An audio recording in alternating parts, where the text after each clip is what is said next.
My name is Victoria Nourse. I'm the Ralph Whitworth Professor of Law at Georgetown, and I write and teach about constitutional and statutory interpretation. I ask my constitutional law students to read the text. It's a beautiful text of 4,000 words. But then I ask them what is absent from the text. And I say, well, does it say anything about sex discrimination in work? Could you be fired because you're a woman or a man, for that matter? And they look very hard in the text, and they are disappointed to find nothing. Now, I understand there have been people here talking about rights being protected. They're talking about statutes. Those statutes can be taken away by Congress, and they can be declared unconstitutional by the Supreme Court. Justice Scalia was quite candid about the text of the Constitution. He was a great friend of Georgetown. And he would come to the law school and talk about the text of the Constitution and the 14th Amendment. Now, he was very candid when he gave an interview.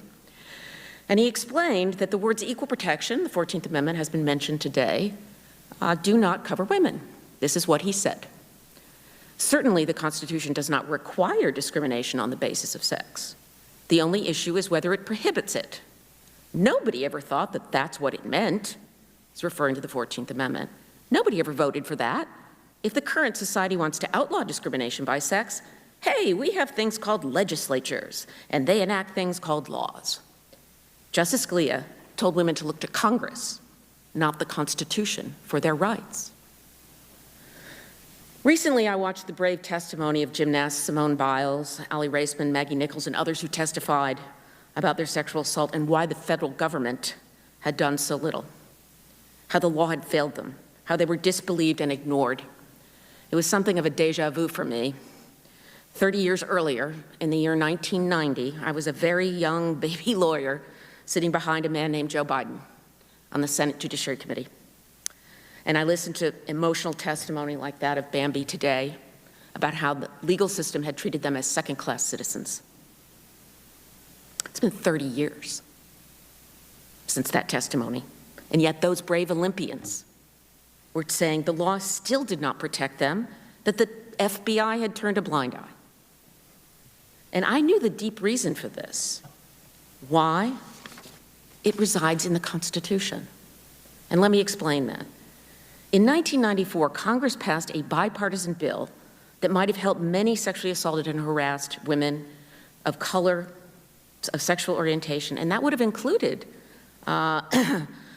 the Olympians or the survivors of Weinstein and others. The original Biden Violence Against Women Act included a civil rights remedy. So you could go to civil court. If the criminal justice system doesn't work, go to civil court. Women did not need to go to the FBI. If the criminal justice system treated them poorly, they had justice in their own hands. And it worked for 6 years. But then in 2000, guess what happened? The Supreme Court struck it down. So a future Supreme Court, as Ms. Milano said, you don't need to be a constitutional law professor to realize that the Supreme Court can strike down a law passed by Congress. In Morrison, the court said not under the Equal Protection Clause of the 14th Amendment, nor under the Commerce Clause did Congress have the power to enact a civil rights remedy to protect against sexual violence and harassment. Now, I urge Congress to rethink this. I know that President Biden supports this remedy, but the moral of my story is much broader. It's about the Constitution. We now have a court of 9 unelected men and women, 6 of whom idealize Justice Scalia. The 6 justices who have publicly aligned themselves with him have a judicial philosophy. And I've debated Justice Barrett before when she was a law professor. She's a lovely woman, but she has a judicial philosophy that she thinks insulates her from bias. And that judicial philosophy is known as textualism or originalism. I write about this, I study it. What that means is if it's not in the Constitution, it doesn't exist. This is a new theory. No one ever told me in law school about it. So even if there are precedents on the books that were mentioned by one of the witnesses and by Mr. Comer about the 14th Amendment, there's no guarantee that this court will not overturn them. So ladies, and to my daughter and to my son, be afraid.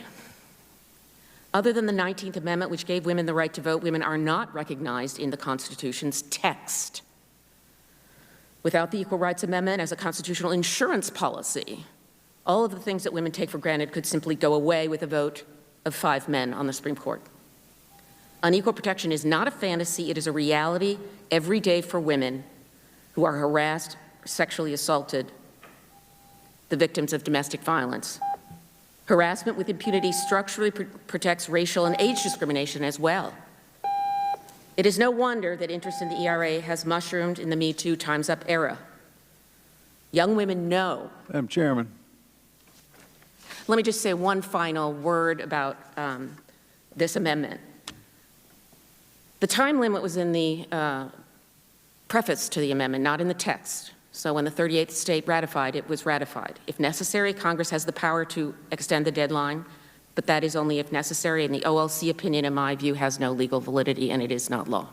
Thank you.